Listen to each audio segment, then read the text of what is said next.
আমার আইলে আছে গরো আলু পানি খাওয়ার তো গরো খাওয়া নাই রান্না খাওয়া নাই ঘরের মধ্যে পানি ঘরতে রান্না বাড়া হরতারি না খাওয়া খাদ্য নাই আজ কয়টা দিন 2 দিন ধরে একবারে বেশি পানি। আমাদের অবস্থা খুবই খারাপ, শোচনীয় অবস্থা। আমাদের ঘরে একবারে পানি উঠে গেছে, আমাদের থাকার জায়গা নাই। গরু বাছুর নিয়ে আমরা সব আশ্রয়ের সন্ধানে আছি। আমরা সরকারের সর্বোচ্চ সহযোগিতা চাচ্ছি। দুটা ঘর ভাঙছে, আমার গরু বাছুর নিয়ে খুব কষ্টে আছি। আমার যা কিছু আছিল খাট খরচ এই সব ঘরের নিচে ভাই, ঠিক আছে। 2 দিন ধরে খাওয়া নাই ভাই।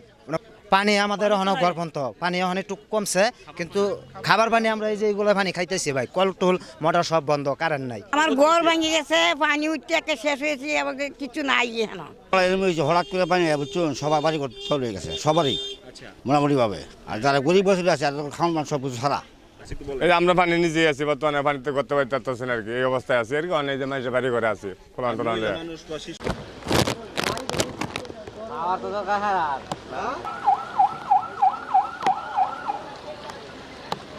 করুণ অবস্থা, আল্লাহ রহম করবে ভাই, আল্লাহ রহম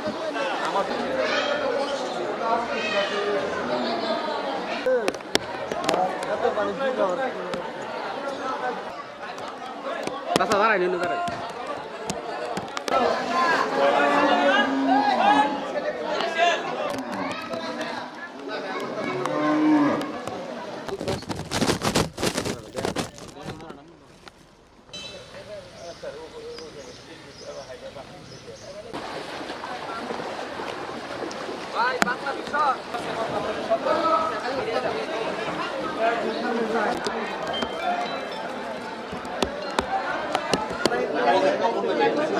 ছিল না প্রথম বেশি